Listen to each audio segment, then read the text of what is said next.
주신 것 보라.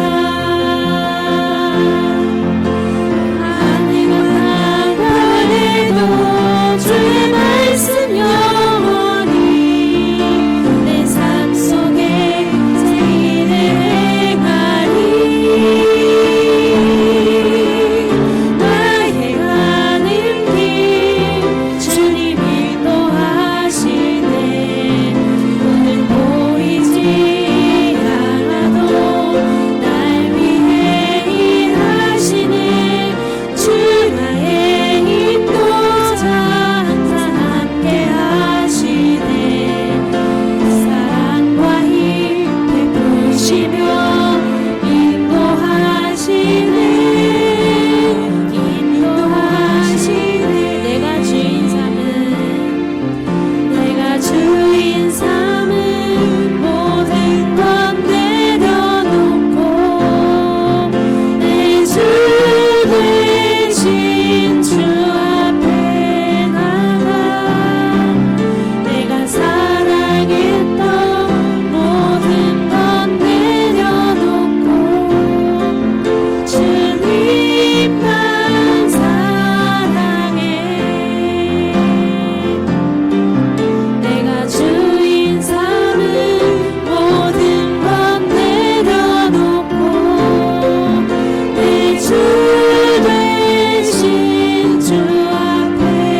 하나님은 영이시니 예배하는 자가 영과 진리로 예배할지니라. 아멘.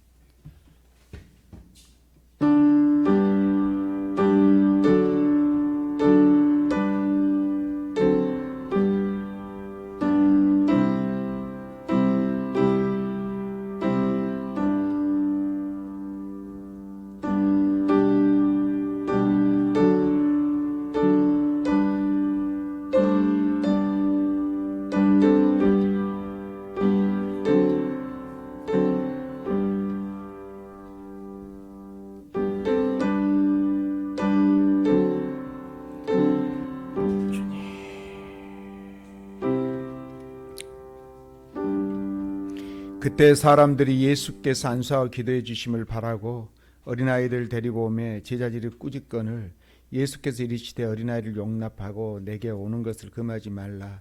천국이 이런 사람의 것이니라. 아멘. 사람을 창조하시고 에덴에서부터 가정을 세우신 하나님 아버지, 소망과 기쁨과 행복이 넘쳐나는 오후를 주심에 감사합니다. 가정의 달을 맞이해 신앙의 유산을 물려주신 고마우신 부모님과 믿음의 순례를 함께하고 있는 배우자와 또한 이 믿음의 유업을 이어받을 자녀들과 함께 예배를 드리게 하시니 더욱 감사를 드립니다. 오늘 한 마음과 한 뜻이 되어 드리는 찬송과 기도와 예배를 기쁘게 받아 주옵소서.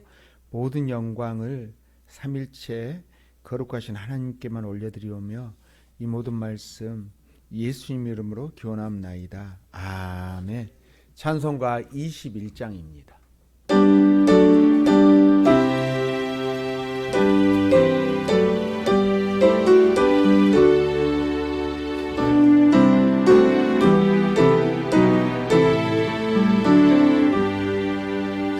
다 찬양하여라 전능한 창조의 주께 내 오늘 주 찬양 평강과 구원의 주님 성도들아 주 앞에 지나와 즐겁게 찬양하여라. 다 찬양하여라. 놀라운 만유의 주께 포근한 나에게 믿는 부모 주시는 주님 성도들아 주님의 뜻 안에서 내 소원 다 이루리라. 다 찬양하여라. 온 맘과 마음을 바쳐 이 세상 만물이 주 앞에 다 나와 찬양. 성도들아 기쁘게 소리 높여 영원히 찬양하여라.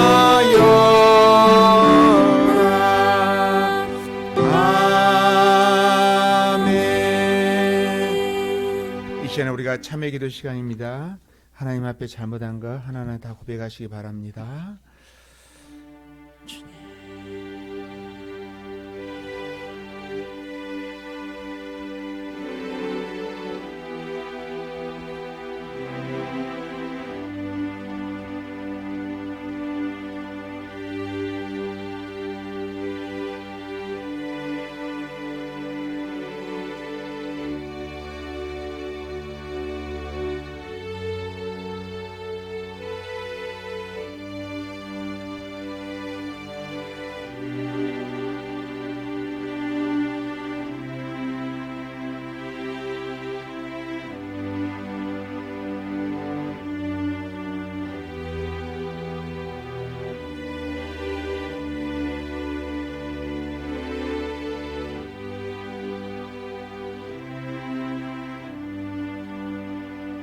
우리에게 믿음의 가정을 허락해 주신 하나님 아버지, 하나님께서 맡기신 자녀들을 신앙의 길로 바르게 인도하지 못했음을 회개합니다.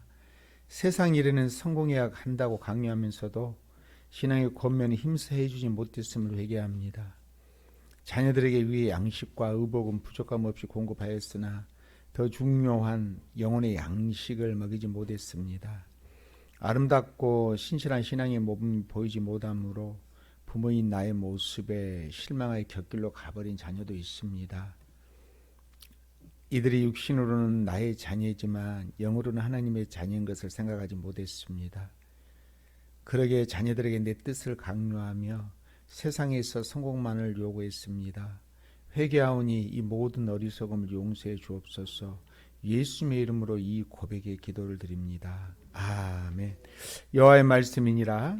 그날 그때는 이스라엘 죄악을 찾을지라도 없겠고 유다의 죄를 찾을지라도 찾아내지 못하리니 이는 내가 남긴 자를 용서할 것임이라. 아멘. 나는 전능하신 아버지 하나님 천지의 창조주를 믿습니다. 나는 그의 유일하신 아들 우리 주 예수 그리스도를 믿습니다. 그는 성령으로 잉태되어 동정녀 마리아에게 나시고 본디오 빌라도에게 고난을 받아 십자가에 못 박혀 죽으시고 장사된 지 사흘 만에 죽은 자 가운데서 다시 살아나셨으며 하늘로 오르시어 전능하신 아버지 하나님 우편에 앉아 계시다가 거기로부터 살아있는 자와 죽은 자를 심판으로 오십니다. 나는 성령을 믿으며 거룩한 공교회와 성도의 교제와 죄를 용서받는 것과 몸의 부활과 영생을 믿습니다. 아멘. 성시교독 12번입니다. 시편 19편 말씀입니다. 하늘이 하나님의 영광을 선포하고 궁창이 날은 날에게 말하고 밤은 밤에게 지식을 전하니 언어도 없고 말씀도 없으며 들리는 소리도 없으나 그의 소리가 온 땅에 통하고 그의 말씀이 세상 끝까지 이르도다. 여호와의 율법은 완전하여 영혼을 소성시키며 여호와의 증거는 확실하여 우둔한 자를 지혜롭게 하며 여호와의 교훈은 정직하여 마음을 기쁘게 하고 여호와의 계명은 순결하여 눈을 밝게 하시는도다. 여호와를 경외하는 도는 정결하여 영혼까지 이루고 여호와의 법도 진실하여 다 의로우니 금 곧 많은 순금보다 더 사모할 것이며 꿀과 성이꿀보다 더 달도다. 아멘. 찬송가 357장입니다.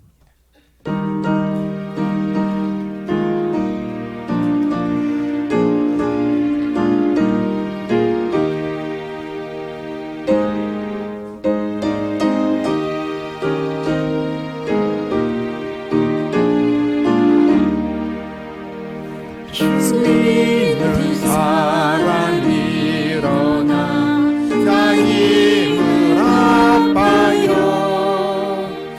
이 세상 모든 만일을 합쳐서 멸하세.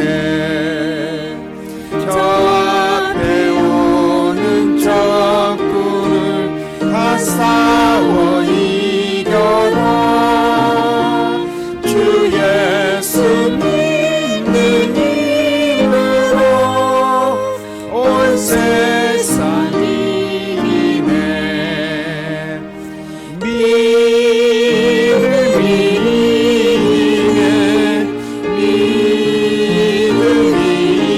이기네. 주 예수를 믿음이 온 세상 이기네. 357장 온 인류만이 계율로 그 죄에 빠지니 진리로 뒤를 띠고서 늘 기도 드리세. 참 믿고 의지하면서 겁없이 나갈 때 주 예수 믿는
살아계신 하나님, 한 주도 지켜주시고 주님의 은혜 가운데 살게 하시고 다 같이 모여 예배 드릴 수 있도록 인도하신 하나님 감사합니다. 특별히 저희들을 택하셔서 산 소망의 길로 인도하신 하나님 감사합니다. 먼저 우리나라 선교사님들을 성령으로 충만하게 지키시고 영육간에 부족함 없도록 도와주시옵소서. 이 나라 이 민족을 하나님 말씀 복음의 진리로 하나 되게 하여 주옵시고 우주 만물을 다스리며 운행하신 하나님, 우리 모두가 하나님 중심에 살아가는 삶이 될 수 있도록 도와주시옵시고 살아계신 하나님을 경외하며 한날 한날 하나님 중심에 벗어나는 일 없도록 도와주시옵소서. 주님 그리스도시요 살아계신 하나님 아들이시니이다 고백하며 세상 속에 들어가 빛과 소금의 역할을 할 수 있도록 도와주시옵시고 모든 사람 앞에 예수님 십자가를 자랑하며 진리의 담대함을 주시고 세상과 다반하는 일 없도록 성령으로 충만하게 도와주시옵소서. 이 시간 하나님 말씀 전하는 목사님에게 성령으로 충만하게 함께하여 주시고 성령의 빛으로 인도하사 나쁜 영들은 조금도 틈타지 못하도록 도와주옵시고 능력의 말씀으로 허락하시어 듣는 저희들은 성령 감동 감화 은혜로 가득 채워 주시옵소서. 또한 영상으로 예배드리는 모든 성도들 똑같은 은혜로 함께 하시고 우리 교회의 아픈 사람, 힘든 사람, 괴로운 사람들 주님의 사랑으로 위로하시고 함께하여 주시옵소서. 우리 교회 청년들 하나님 기도와 봉사가 살아계신 하나님 나라에 기록될 수 있도록 허락하여 주시옵소서. 감사합니다. 거룩하신 예수님 이름으로 기도드립니다. 아멘.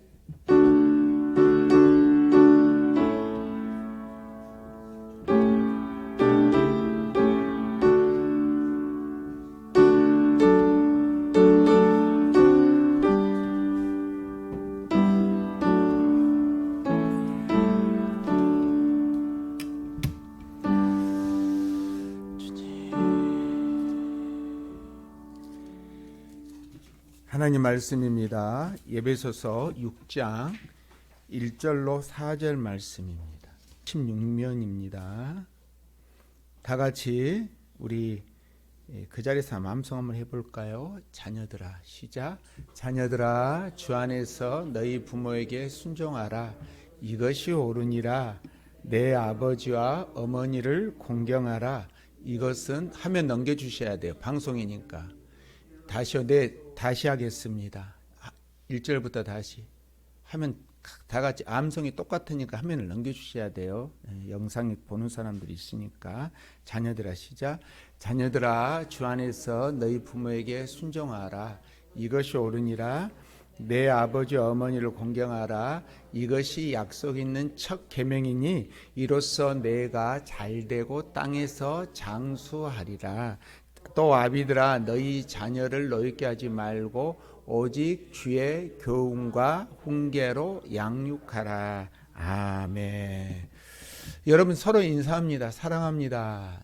축복합니다. 수고 많으셨어요. 우리 대학생들은 중간고사 보느라고 시험 공부하느라 고생하셨고 또 이제 또 취업시험 보느라 고생하셨고 여러분들이 일터에서 또 돈 버느니라 고생 많이 하셨어요. 오늘도 5월 첫 주일에 하나님께서 은혜가 넘치는 시간 될 줄 믿습니다. 오늘 부모와 자녀에게 이 명령이란 이 말씀을 가지고 우리가 함께 나누려고 합니다. 얼마 전 제가 TV에서 한 원로 배우가 고민을 털어놓는 장면을 보았습니다. 80이 넘어서도 여전히 그 배우님이 일을 하고 있는데요. 혼자서 집에 돌아올 때, 혼자서 집에 들어올 때 아주 매우 허전하다고 합니다. 그리고 혼자 살다 보니 혼자 있을 때 무슨 일이 생기지 않을까라는 나쁜 생각이 들기도 한답니다. 그래서 자기가 가끔씩 생각하는 것은 아이들과 합쳐 사는 것이 좋겠다라는 생각이 들어서 한 번은 이제 그 아들 중에 어떤 아들인지 모르겠지만 이사를 가게 됐대요. 집이 큰 집으로 이사를 갔는가 봐요. 방이 5개고 5개 중에 다른 데는 다 방이 찼는데 하나가 방이 휑 비어 있어서 며느리한테 하는 말이 방이 비었네 라고 그렇게 말을 했대요. 근데 아마 며느리가 눈치를 챈 건지 어쩐지 모르겠지만 그분 하시는 말씀이 어머니 이 방은 옷방으로 할 예정입니다 라고 말을 했다라고 그래요. 자기는 방이 비었다라고 그렇게 말한 이유는 내가 이곳에 들어와도 되겠니? 라는 그런 뜻으로 물어봤는데 며느리는 옷방으로 만들 예정이다라고 하면서 먼저 차단을 해버렸다는 것이에요. 그 말에 참 서운했고, 그리고 자기가 한 달에 한 번씩 자녀를 부른대요. 한 달에 한 번씩 자녀를 부를 때마다 뭐 청소하러 오고 또 나름대로 집안일이 무슨 일이 있을 때는 한 번씩 부를 때마다 그 며느리 아가들에게 100만 원씩을 준답니다. 그런데 자기가 지금 생각해 보면 그 정신과 그 의사인 우리 오은영 박사님 있죠. 그분하고 상담한 중에 그런 말을 해요. 며느라가들한테 왜 돈을 주냐라고 물어봤더니만 그 선생님이 그 돈을 주지 않으면 며느리들이 안 올 것 같아서 그래서 돈을 준다라는 것이에요. 그래서 자기는 평생 동안 돈을 벌어서 자녀들에게 계속 뒷바라지 하는데 인생을 마치는 것 같다. 그리고 자기를 돈으로밖에 생각하지 않는 것 같다. 라고 그런 생각이 든다라고 고백을 했습니다. 여러분, 그 원로 배우님의 생각일 수도 있지만은 지금 상황을 보면 돈이 있는 곳에 마음이 있는 것 같기도 해요. 여러분들 자녀들에게 특히 돈이 없는 부모가 자녀들에게 이거 해라 저거 해라라고 시키면 말을 잘 듣는다고 한다면 너무 어려운 일이지만 그렇지 않다라고 하면 참 불행한 일이기도 하죠. 그분이 말씀하셨던 것처럼 돈이 이 세상을 다 주도하고 있는 것 같다라고 말을 하면서 은행에서 VIP가 되고 나서부터는 가만히 앉아 있으면 돈을 다 빼다 준다라고 그런 말을 해요. 그러면서 돈이 참 좋은 것 같다라고 고백하는 걸 보면서 저는 참 이 세상이 참 안타깝다라는 그런 생각이 들었어요. 인간이 그 정이 아니라 돈이 전부구나라는 생각을 제가 가지게 되었습니다. 오늘 제가 에베소 6장 1절부터 4절 말씀을 통해서 하나님을 믿는 우리들에게 있어서 어떻게 부모를 섬기며 또 부모들은 자녀들에게 어떻게 대우를 해야 되는지 함께 나누려고 합니다. 오늘은 엄밀히 말하면 어린이 주일이고요. 다음 주일은 어버이 주일이에요. 근데 오늘 어린이 주일이라고 해서 그냥 어린이에게 맞는 자녀들에게 맞는 그런 말씀만 전하는 게 아니라 두 가지를 통해서 부모에게 하는 말씀과 또 자녀들에게 하는 말씀을 통해서 은혜를 나누겠습니다. 여러분, 가정은요 하나님께서 주신 아름다운 선물입니다. 우리가 하나님께서 허락하신 가정을 행복하게 가꾸기 위해서는 가족 구성원 모두가 충실하게 그 자리에서 최선을 다해야 돼요. 그래서 오늘 말씀은 가정에서 자녀와 부모의 역할에 대해서 이제 가르치고 있는데요. 우리 6장 1절 보세요. 에베소 6장 1절에 보니까 자녀들아 주 안에서 너희 부모에게 순종하라 그랬어. 이것이 옳으니라라고 지금 말씀하고 있습니다. 여기서 순종하다라는 그런 뜻은 뭐냐면 엎드리다 그런 뜻이죠. 낮아지다 그런 뜻이에요. 낮은 자세로 권위에 복종해서 듣는다라는 그런 의미를 갖고 있습니다. 골로새서 3장 20절 말씀 중에도 이와 비슷한 말씀이 있거든요. 자녀들은 모든 일에 부모에게 순종하라. 이는 주 안에서 기쁘게 하는 것이니라라고 우리에게 명령하고 있어요. 지금 명령이잖아요. 주 안에서 너희 부모에게 순종해라 라고 말씀하고 있어요. 이것이 기쁘게 하는 것이다 라고 그렇게 말씀하는 걸 통해서 부모를 기쁘게 하는 것이 무엇이라고 말씀하고 있습니까? 자녀들이 부모에게 순종하는 것이래요. 주님을 향한 순종의 마음으로 부모들에게도 순종해야 된다라고 그렇게 말씀하고 있는 것이죠. 마지못해서 하는 것이 아니라 기쁨으로 기꺼이 주님에게 하는 것처럼 부모에게도 순종해야 된다라고 말씀하고 있어요.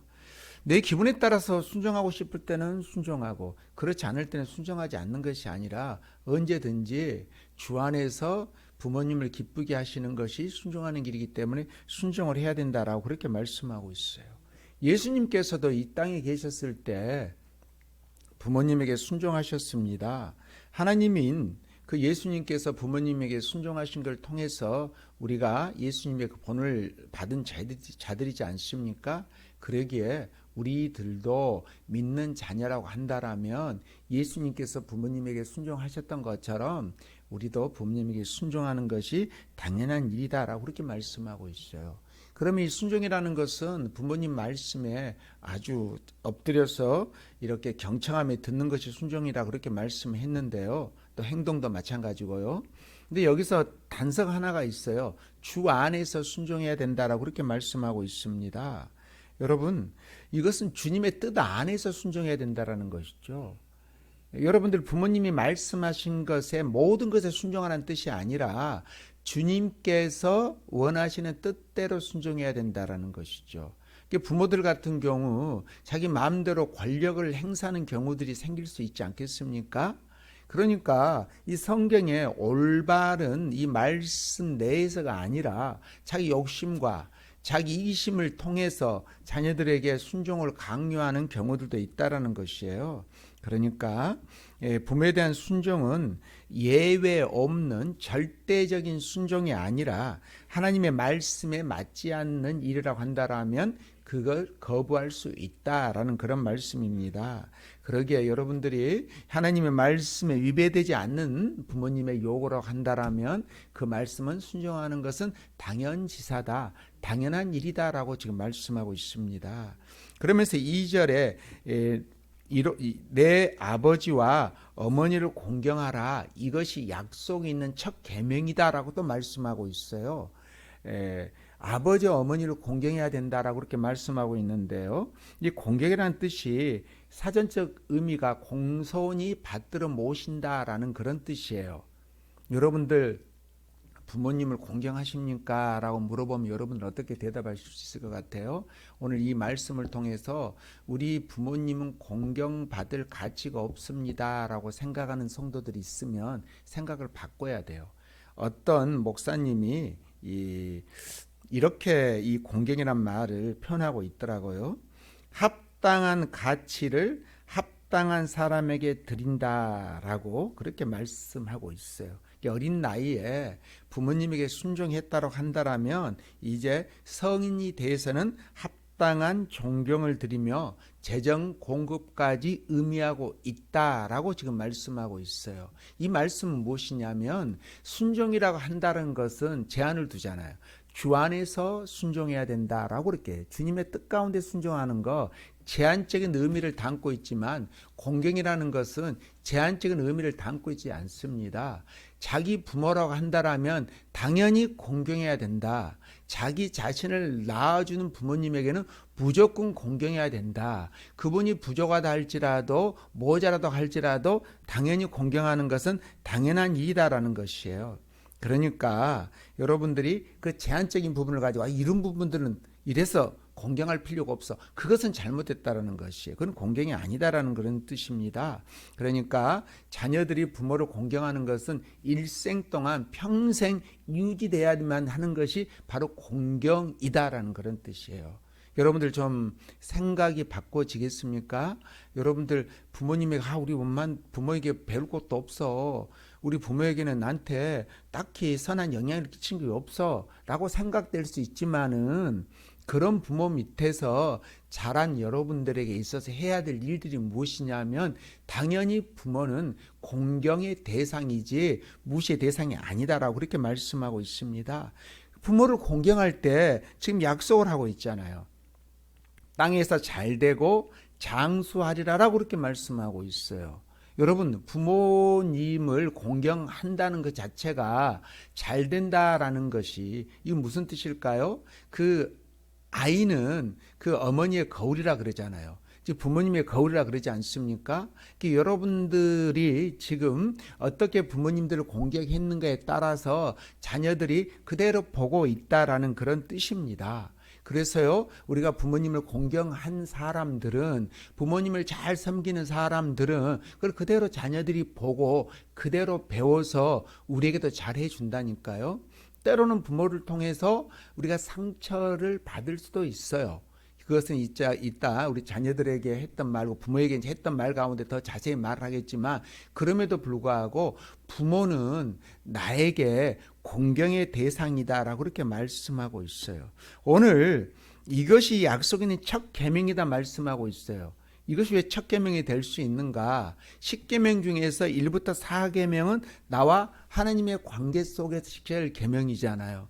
그리고 5부터 10계명은 나와 사람들과 관계 속에 지켜야 될 계명이거든요. 하나님의 관계 지켜야 될 계명을 빼고 나면 그게 바로 첫 계명이 된다라고 지금 말씀하고 있는 것이에요. 이게 부모님 말씀을 공경하고 그렇게 사는 사람들, 순종하는 사람들에게 있어서 이것이 잘 되고 장수하는 비결이다라고 그렇게 말씀하고 있습니다. 부모님을 잘 섬기는 자들에게 장수의 복을 주신대요.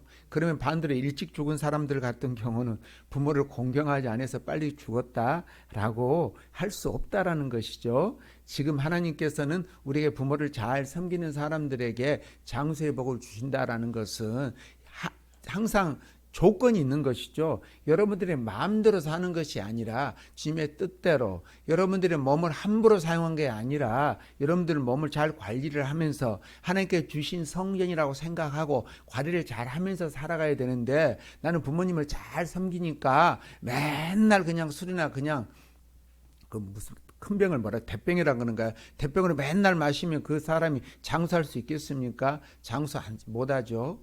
간이 튼튼한 사람들 같은 경우는 맨날 그렇게 마시면 언젠가는 즉사할 수 있는 것이에요. 여러분, 그런 것처럼 부모를 잘 섬기는 자들 같은 경우는 장수의 복을 주신다라는 그런 말씀이 출애굽기 20장 12절에도 나와 있어요. 내 부모를 공경하라. 그리하면 내 하나님 여호와가 내게 준 땅에서 내 생명이 길리라라고. 부모를 잘 섬기는 자들에게 지금 장수의 복을 주신다고 말씀하고 있고 잘 된다라고 말씀하고 있습니다. 부모를 공경하는 것은 무엇입니까? 하나님의 명령이에요. 명령. 이 명령을 우리는 당연히 지켜야 되는 것이죠. 근데 우리는 그걸 잘 지키지 않으려고 하는 것이 있죠. 왜 그런 줄 아세요? 우리 마음 속에는 그 죄된 마음이 있는 것이에요. 죄성이 있어서 부모가 이렇게 해라라고 하면 꼭 다른 길로 가고 싶어요. 제가 우리 자녀들에게도 말을 하라 그러면 예, 알겠습니다 라고 하는 말을 잘 못 들어. 알겠습니다 그럼 대답하냐고 가만히 있다든지, 자기가 싫으면 안 해요, 안 할 거예요. 다음에 부모가 죽고 나서 후회하지 말고, 부모는 인생을 다 많이 살았던 사람들이기 때문에 길을 먼저 갔던 길을 우리가 갔던 길이잖아요. 알고 있거든. 그래서 이렇게 한번 해봐라 하면 어떻겠니? 라고 하면 여러분들이 내 인생은 내가 알아서 할 테니까 내 마음대로 내버려 두세요 라고, 그런 경우도 있고.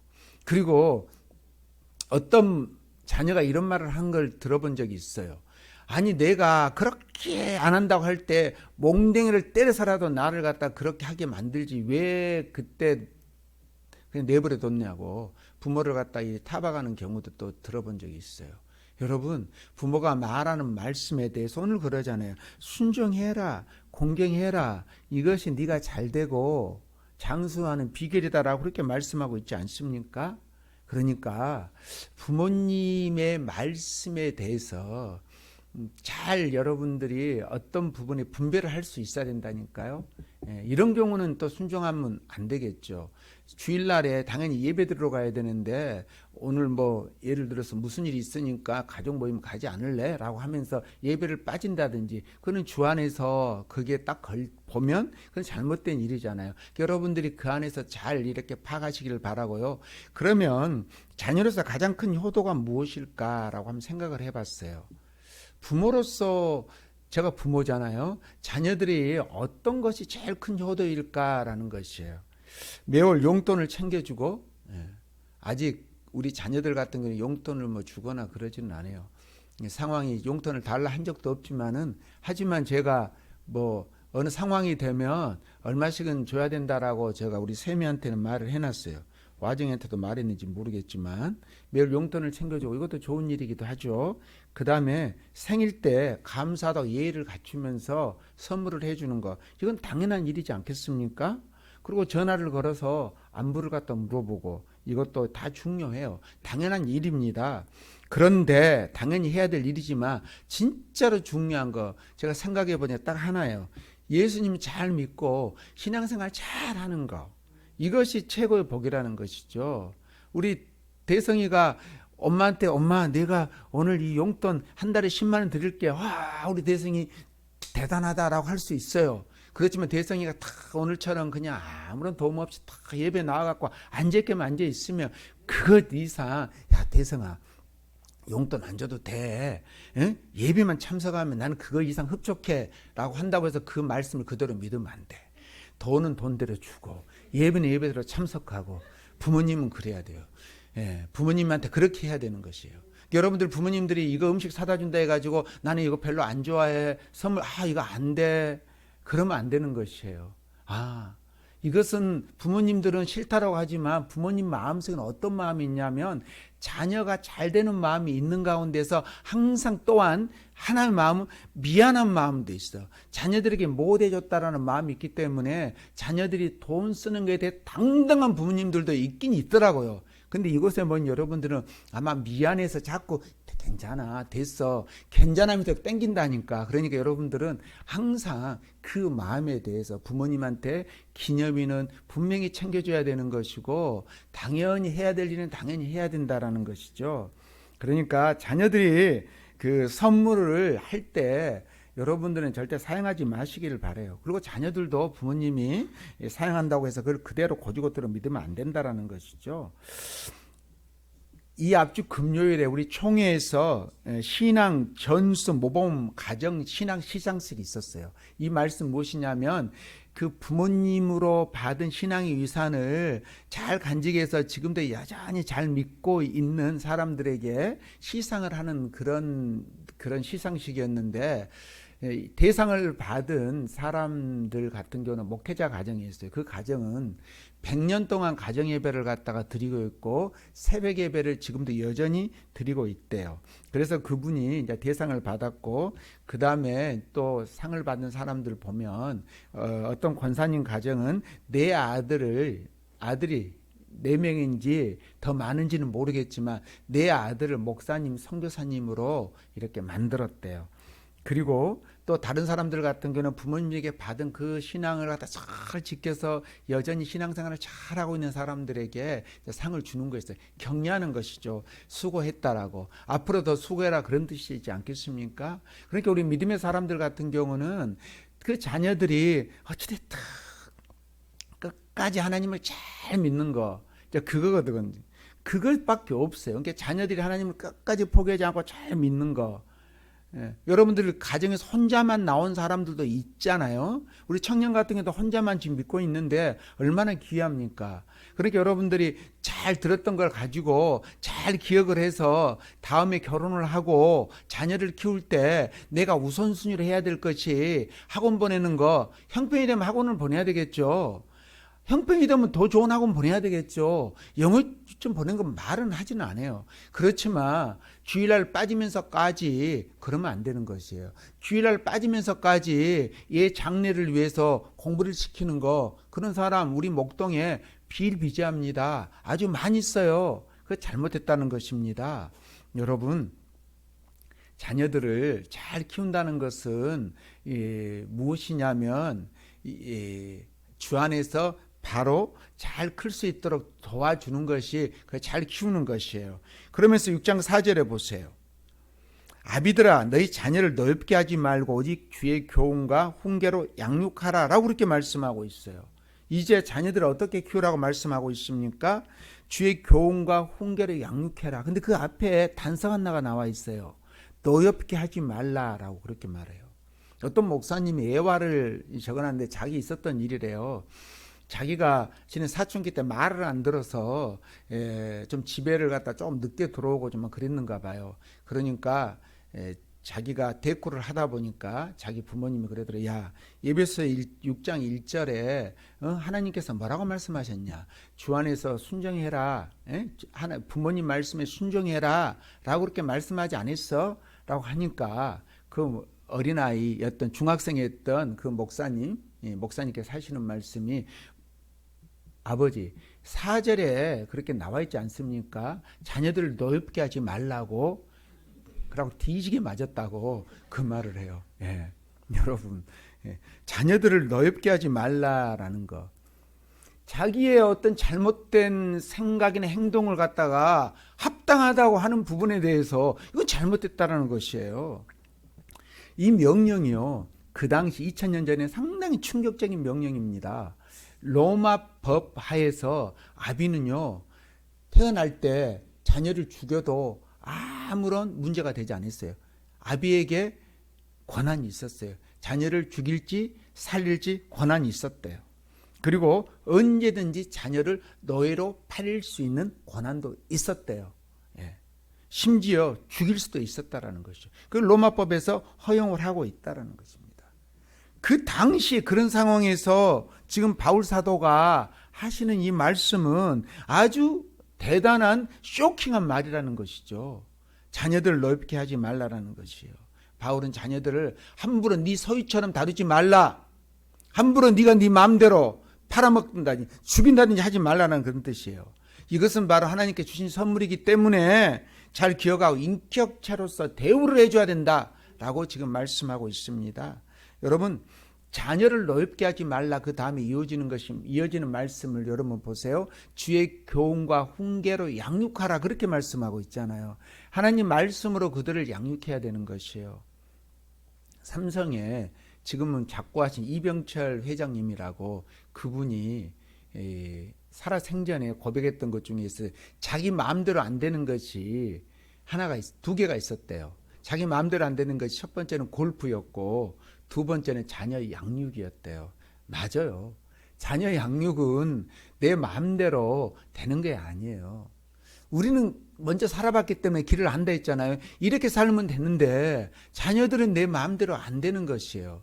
그러기에 저도 그걸 알았기에 자꾸 문제가 생기면 우리 아들에게도 불러갖고 성경을 펴면서 와정아 이거 봐라. 성경이 이렇게 말하고 있지 않니?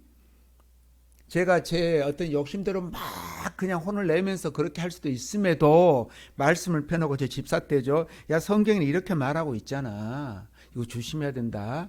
하나님께 다 보고 계셔. 라고 그렇게 이제 가르쳤어요. 그러니까 지금도 아빠가 무슨 말 하면 눈이 예를 들어서 커져서 소리가 커질 수 있는 그런 상황도 있겠지만 나름대로 참고 그래 내가 그래 그냥 따라야지 라고 그렇게 사는 것 같아요. 마찬가지 뭐 저도 어떻게 완전하게 잘 키운 건 아니에요. 더 부모의 욕심은 더 많죠. 그렇지만 하나님께서 주신 이 자녀들을 하나의 인격적으로 생각하고 내 소유물이 아니잖아요. 그래서 자꾸 그냥 믿어주고 있는 것이죠. 내 마음대로 한다라면 그냥 몽댕이를 때려서라도 헬스클럽 데리고 가고 어떻게 하고 싶은 마음도 있지만은 그건 내 마음대로 할 수 있는 건 아니지 않습니까? 여러분, 하나님 말씀으로 교훈과 훈계로 양육해야 되는 것이지 그 목적에 따라서 노엽게 하지 말아야 되는 것이지 자꾸 내 욕심을 가지고 자녀들을 키우면 안 된다는 것입니다. 그리고 바른 방향으로 자꾸 훈계를 하게 되고 그리고 양육을 하게 되면 하나님 말씀 안에서 자녀들도 그 명령이 싫다 하더라도 따를 수 있는 것이에요. 그래서 여러분 부모의 뜻을 이루기 위해서 자기 그 자녀들을 부당하게 대하는 것은 잘못된 일이다라는 것이요. 그렇게 되면 자꾸 상처가 되는 것이죠. 화가 나면 여러분들 그냥 몽댕이 들고 막 때리고 했던 그런 적들이 있잖아요. 화가 나면. 예. 그런 경우들이 있었는데 그것이 자녀들에게 상처가 될 수 있었다라는 것이죠. 뭐 저 같은 경우도 몽둥이 갖고 왜 안 때렸겠어요? 때렸지요. 성경에 보면 자문에 보면 몽둥이로 때리라는 것은 나와 있어요.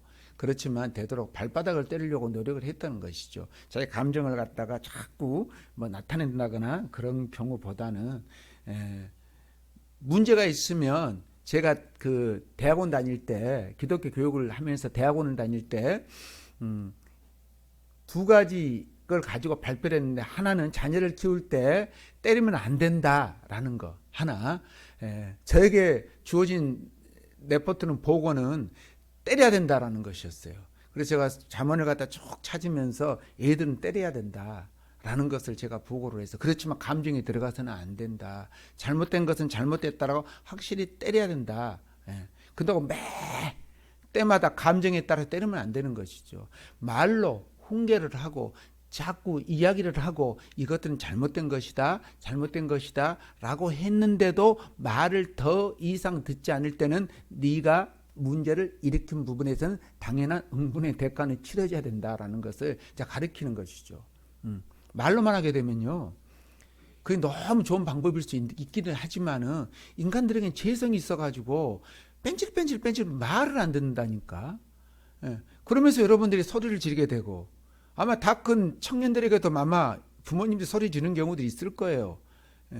제가 살았던 어린 시절에 생각을 해보면 그냥 아침마다 그냥 부부가 싸우는 그런 집안들이 있었어요. 그 집안들을 보니까 자녀들이 그렇게 잘 안 되더라고. 자녀들이 그렇게 삶이 그렇게 안 풀려지더라고. 그게 부부의 삶이 얼마나 중요한지 그것도 제가 깨달을 수 있었고요. 그리고 자녀들에게 또한 그렇게 사는 사람들이 상처 주는 말을 너무나도 많이 하더라고요. 왜? 부부간의 관계가 안 좋으니까 막 자녀들에게 그대로 막 내려가는 것이에요. 여러분, 부모들은 기억을 해야 됩니다. 자녀는 하나님의 형상대로 짐을 받은 인격체예요. 그러기에 이제 부모는 자기의 소유물이 아니라 하나님께서 자녀를 주셨다는 것은 이 세상에 본인을 청지기로 보냈다라고, 세상을 살아가면서 잠시 관리하다가 성인이 되면 자연스럽게 독립을 시키는 그 역할까지 하는 것이다라는 것입니다. 그러니까요, 인격적으로 잘 예우를 해서 자녀들의 마음에 상처를 주지 않는 것, 그들이 그래야만이 건강에 잘 자랄 수 있다라는 것입니다. 여러분들이 만약 자꾸 자녀들에게, 우리 청년들 잘 들으세요. 자녀들에게 여러분들의 어떤 생각대로 하나님의 뜻의 본질에 벗어난 생각대로 자녀들을 가르치다 보면, 그래서 문제가 생기다 보면 그 속에 자녀들에게 쓴뿌리가 생기기 시작합니다. 쓴뿌리가 생기기 시작하면 우리가 예수님을 믿고 새 사람이 되었다 할지라도 자꾸 그것이 이전 것은 지나갔다 할지라도 내가 약해질 때마다 때때로 그 쓴뿌리에서 나쁜 것이 나와서 나를 괴롭히는 것이에요. 그러다 보면 그 자녀가 세상을 살아가는 데 있어서 올바르게 살아갈 수 없는 것이에요. 세상을 바라보면 항상 삐딱하니 바라보게 되는 것이죠. 삐딱하니 생각하는 것이에요. 제가 그 여행 유튜브가 거기가 방글라데시였구나. 방글라데시에 초등학교 들어가기 전 6살짜리가 벽돌 공장에서 일을 하고 있더라고. 그 유튜버가 너무 불쌍해가지고 그 자녀에게 돈을 주는 거예요. 그 아이에게 돈을 줬더니만 아이가 도망가는 거예요. 막 도망가는 거예요. 근데 그 유튜버는 끝까지 그 아이를 쫓아가요. 아이는 계속 울면서 도망가는 거예요. 나는 왜 그럴까? 궁금했어요. 왜 그럴까?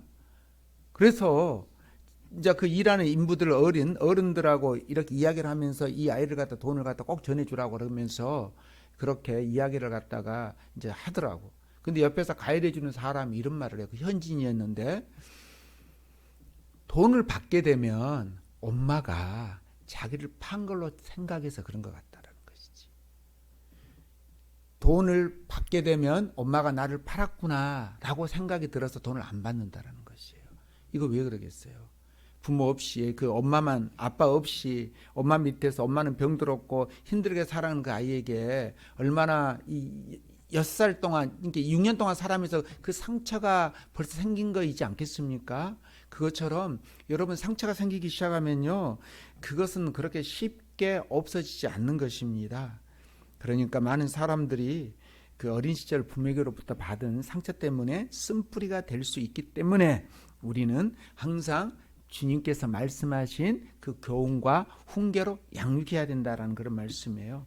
시편 127편 3절에 보니까 태의 열매는 그의 상급이다라고 그렇게 말씀하고 있어요. 그러니까 하나님께서 선물로 주셨다는 거죠. 자녀들을 하나님께서 자녀를 선물로 주셨기에 그것을 잘 사랑하는 것은 우리의 의무다. 인격적으로 존중하고 잘 양육하는 것이 부모로서의 도리다라고 지금 말씀하고 있습니다. 그러면서 6장 4절에 오직 주의 교훈과 훈계로 양육하라라고 그렇게 말씀하고 있습니다. 부모의 이기심과 과도한 집착으로 자녀들을 넓게 해서는 안 된다라는 그런 말씀이에요. 하나님 말씀으로 잘 양육하시길 바랍니다. 우리나라의 출산율은 전 세계 꼴찌예요. 그리고 또한 노령 인구도 거의 전 세계에 거의 탑을 잘릴 정도로 지금 노령화 되어 가고 있고, 우리나라 급속도로 아주 심각하게 노령화가 되고 있는 상황에서 자녀들은 한 명도 안 낳는 그런 상황이에요. 여러분들 주위를 한번 보십시오. 나이가 30이 넘었는데도 불구하고 결혼하지 않는 사람들 얼마나 많이 있습니까? 이제 그러다 보니까 출산율이 너무 낮다 보니까 또 자녀를 한 명 정도 놓고 뭐 2명까지는 잘 놓지 않는 그런 세태인 것 같아요. 그러다 보니 자녀들이 너무 귀한 상황이 되어버렸습니다. 부모의 과도한 집착이나 과도한 이기심 때문에 자녀들이 잘못되면 옆으로 삐딱하니 자랄 수밖에 없는 그런 상황이 된 거예요. 제가 어렸을 적만 해도 뭐 4명, 5명은 기본이지 않습니까? 근데 부모들이 그냥 4명, 5명 놓더라도 놔두면 그 속에서 질서가 유지가 되면서 잘 자라고 마음도 성품도 이쁘게 자랐던 것 같은데, 요새 같은 경우는 아이가 하나라고 해서 너무 귀하게 키우다 보니까 나름대로 좋은 부분도 있지만은 부모의 욕심대로 저 아이가 잘 돼야 된다, 좋은 대학 가야 된다, 좋은 곳에 취직해야 된다라고 생각하면서 그 과도한 욕심이 들어가게 되면서 뭘 놓치게 되는 것이에요? 주일날 예배 드리는 거, 말씀 가르치는 것, 그거 놓치게 되더라라는 것이에요. 여러분, 자녀들은요, 자녀들이 성인이 될 때까지 의무적으로 자녀들이 성인이 돼 독립할 때까지 신앙교육을 가르쳐야 되는 것이에요. 여러분, 자녀가 잘못된다라는 것은 무엇인지 아세요? 여러분들이 신앙교육을 철저히 하지 못했기 때문에 그런 것이에요. 교회만 맡기면 되는 것이지, 주일날은 교회 가야 된다라고 인식만 탁 들게 만들면 되는 것이에요. 제가 우리 청년들 중에 대학생들이 우리 서울로 유학 오는 경우들이 있잖아요. 유학 가서 신앙생활을 잘하고 있는 우리 어진이 보면 예를 들어 삐딱하게 나가고 싶은 마음이 왜 들지 않겠습니까? 그런데 주일날 예배 드리는 것이다라는 걸 배웠고, 그래서 예배 드리러 나오고, 예배 들어오면 일주일마다 하나님 말씀을 듣고 또 셀모밀 나누고 또 보는 눈들이 있고, 그래서 자꾸 삐딱하게 나가고 싶어도 나갔다가도 들어오지 않겠어요? 마찬가지로 우리 다른 청년도 마찬가지예요. 삐딱하게 나갔다가도 예배를 드리고 말씀을 읽고 통독을 하면서 내가 이렇게 살면 안 되지, 자성하게 되지 않겠습니까? 바로 말씀이라는 것은, 신앙교육이라는 것은 우리로 하여금 바른 생활을 살 수 있도록 만들어주는 것이에요. 바른 생활이라는 것이 뭐 다른 사람들에게 뭐 나름대로 볼 때는 막 이렇게 바른 생활, 그리고 보지 않을 때는 그런 게 아니라, 소심한 사람이 아니라, 제가 말하는 소심한 성격의 바른 생활이 아니라 어디다 내버려둬도 당당하게 자기 비전을 이룰 수 있는 삶을 살 수 있도록 만들어주는 것이 바로 하나님의 말씀이에요. 하나님 말씀을 통해서 잠언 22장 6절에 보니까 마땅히 행할 길을 아이에게 가르치라라 그렇게 말씀하고 있어요. 여러분들, 우리 청년들이 결혼하게 되면, 또 우리 결혼한 젊은 세대들이 혹시 이 말씀을 듣게 되면, 내가 더 중요한 것이 자녀들에게 동화책 읽어주는 것도 중요하지만 성경을 날마다 읽는 것이 더 중요하다라는 것이에요. 그래서 제가 그 초등학생, 중학생을 대상으로 성경 읽기를 하고 있는데, 그 애들 같은 경우 한 10분, 많이 읽으면 10분, 15분 정도 읽어요. 그것이 그들에게 학교 생활하는 데 있어서 너무나도 바빠서 못 읽는 애들도 있어요. 하지만 제가 자꾸 채찍을 하는 것이지, 좋은 말로 해야 된다라고. 자기 부모도 같이 참석을 하고 있거든요. 부모가 어찌됐든 참석을 한다는 것은 무엇입니까? 자기가 본을 보이고 자녀들이 읽으라고 말을 하는 것이지, 자기가 읽지도 않으면서 자녀들에게 성경 봐라, 읽어라 그러면 말이 되겠습니까?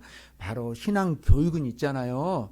자녀들이 그 부모의 품 안에 있을 때 가능한 것이지, 이제 나가버리면 그것은 더 이상 어찌할 바 없는 것이요. 그러니까 어렸을 적에 신앙교육을 철저히 시키는 것이 그 자녀가 올바른 삶을 살아가는데 귀한 일이다라는 것입니다.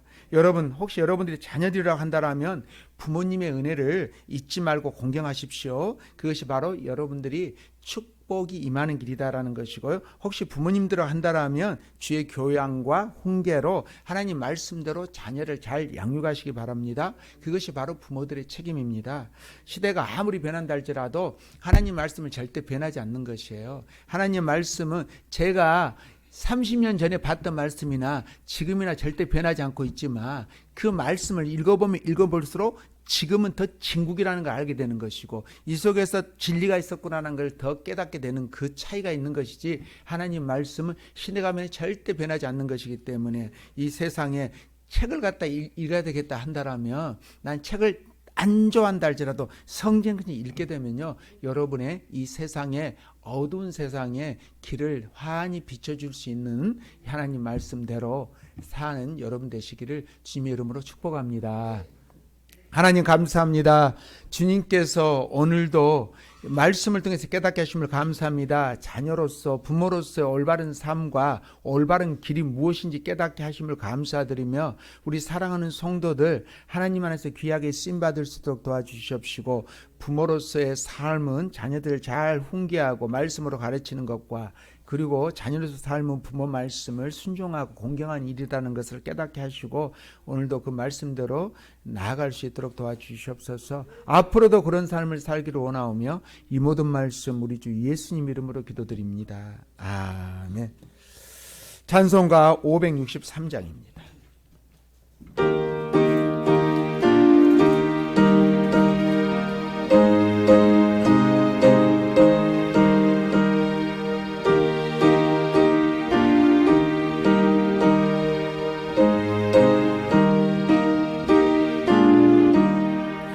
예수 사랑하심을 성경에서 배웠네. 우리들은 약하나 예수 권세 많도다. 날 사랑하심, 날 사랑하심, 날 사랑하신 성경이 쓰였네. 나를 사랑하시고 나의 죄를 다 씻어 하늘 문을 여시고 들어가게 하시네. 날 사랑하신, 날 사랑하신, 날 사랑하신 성경에 쓰였네.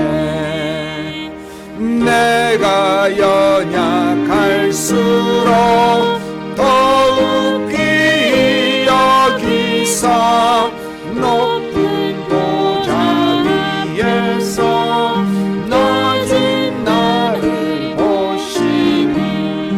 날 사랑하신, 날 사랑하신, 날 사랑하신 성경에 쓰였네. 세상 사는 동안에, 세상 사는 동안에 나와 함께 하시고 천국 떠나가는 날 천국 가게 하소서.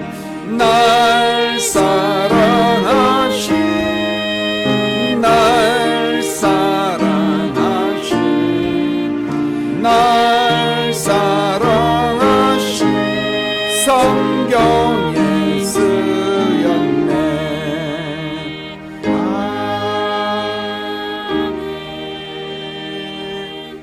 만하신 하나님, 긍휼하신 하나님 아버지, 주님 앞에 이 예물을 드리니 받아주시옵소서. 11조로 또 주정원금으로, 성경금으로, 감성금으로, 건축원금으로, 구정금으로 드리니 받아주시옵시고, 이 예물이 하나님 나라에 합당하게 아름답게 널리 덕을 선포하는 데 사용될 수 있도록 도와주시옵소서. 하나님이시여 드린 손길 위에 주님께서 복의 복을 다해 주시옵시고, 더욱 지경이 넓어지게 도와주시옵시고, 환난에서 근심에서 벗어나는 귀한 복이 넘치는 가정이 되기를 원하오며, 이 예물을 통해서 성교가 더욱더 확장되고 교회가 아름다움에 그 덕을 선포하는 데 귀하게 사용되기를 원하오며, 이 모든 말씀 우리 주 예수님의 이름으로 기도드립니다. 아멘. 우리 옆 사람과 인사 한번 다시 한번 하게. 사랑합니다. 축복합니다. 잘 섬기겠습니다. 그래요. 필리핀 선교 7월 28일부터 8월 2일까지 가게 됩니다. 여러분 안전하고 은혜 넘치는 선교를 위해서 기도 바랍니다.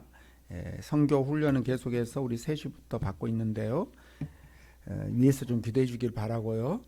그리고 어버이날 꽃 선물을 오늘 제가 준비를 했어요. 원래는 다음 주일날 준비하려고 했는데 오늘 준비를 했습니다. 1년 동안 부모로서 수고를 많이 했습니다. 여러분 받지 못하신 분들은 소위는 지금 갖다 드렸죠. 오늘 또 대성님 모친께서 오셨네요. 같이 드리세요. 이 꽃은요 어떤 꽃이냐면요, 그냥 꽃이 종이꽃이 아니라 비누꽃이에요. 비누꽃. 그리고 교회에서 상당히 귀하게 잘 준비했고요. 그 백화점, 현대백화점 아시죠? 백화점에 납품되는 꽃이기도 해요. 그러니까 여러분 잘 기억을 하시고 잘 사용하시고, 그 속에 핸드크림도 들어있습니다. 핸드크림도 여러분 잘 사용하시기를 바라고요.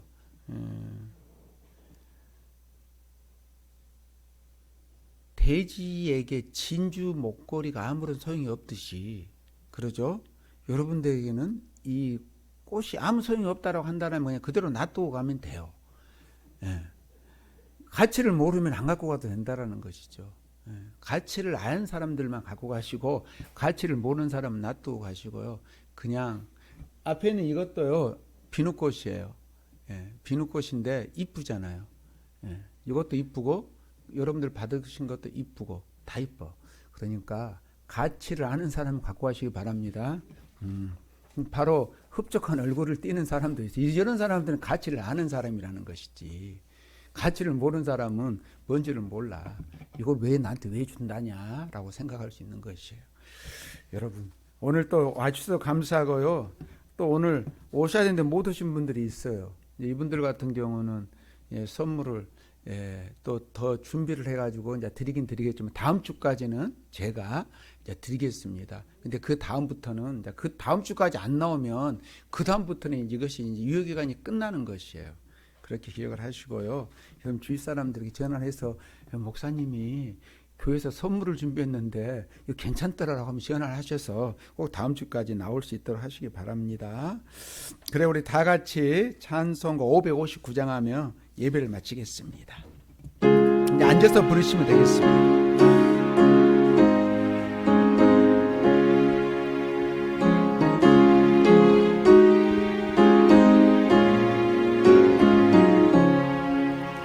사철의 봄바람 불어있고 하나님 아버지 모셨으니 믿음의 반석도 든든하다. 우리 집 즐거운 봄산이다. 고마워라 임마누엘, 예수만 섬기는 우리 집. 고마워라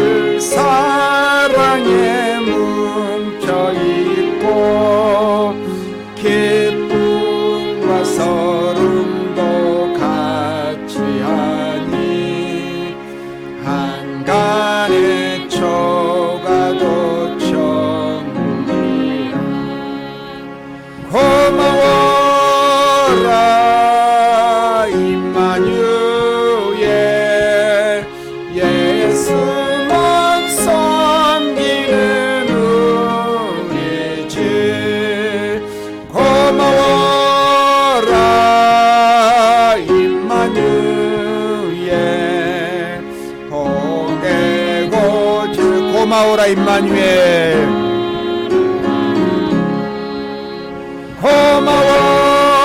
고마워라 임마누엘 예수만 섬기는 우리 집 고마워라 임마누엘 복되고 즐거운 하루하루. 하나님, 오늘도 우리를 여전히 지켜주셔서 예배를 드리게 하심도 감사합니다. 항상 주님만 섬기며 모시는 가정되게 하심을 감사드리며 이 세상 끝날 때까지 그런 삶을 살 수 있는 성도들 되게 도와주시옵소서. 이 모든 말씀 우리 주 예수님 이름으로 기도드립니다. 아멘. 지금도 살아계셔서 우리와 함께 주 예수 그리스도의 은혜와 하나님의 극진하시고도 놀라운 사랑과 성령님의 감동감에 교통하심이 이곳에 모인 우리 사랑하는 모든 성도들의 가정과 직장과 사업장 위에 또 우리 수험생 위에 그리고 재정 가운데 어려움을 당하는 성도들이 있습니까? 우리 그 성도 위에 영원토록 함께 하시기를 축원드리옵나이다. 아멘.